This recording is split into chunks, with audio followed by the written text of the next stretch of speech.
হয়তো কোনো শব্দই যথেষ্ট নয়, কারণ তার খেলা শব্দের সীমা ছুঁয়ে গেছে। পাহাড়ের মেয়ে ঋতুপর্ণা চাকমা, তিনি বাপায়ের জাদুতে নতুন ইতিহাস লিখেছেন বাংলাদেশের নারী ফুটবলে।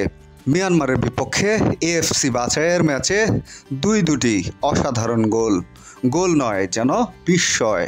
21 বছরের তরুণীর পায়ে ছিল আত্মবিশ্বাস আর দেশের জন্য কিছু করে দেখানোর তাগিদ। বাংলাদেশের চেয়ে র্যাঙ্কিংয়ে 73 ধাপ এগিয়ে থাকা মিয়ানমারকে হারিয়ে দেয় বাংলাদেশ। আর 2 গোলই ঋতুপর্ণার পায়ে, একটি ফ্রি কিক থেকে আরেকটি দুর্দান্ত শটে। গ্যালারি তখন স্তব্ধ, ইতিহাস তখন দৌড়ে আসছে বাংলাদেশের দিকে। 2022 সালে আলো ছিল সাবিনা খাতুনের উপর, 2 বছর পর সে আলো এসে পড়ল ঋতুপর্ণার উপর।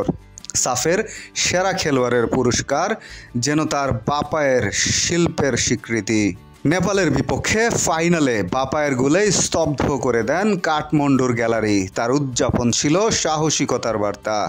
দারিদ্র, বাবার মৃত্যু আর পাহাড়ি জীবনের শত প্রতিকূলতা পেছনে ফেলে উঠে এসেছেন ঋতু। রাঙামাটির মাগাছড়ির মাঠে পায়ের নখ উঠে গিয়েছিল একদিন, আজ সেই পায়েই লেখা হচ্ছে ইতিহাস।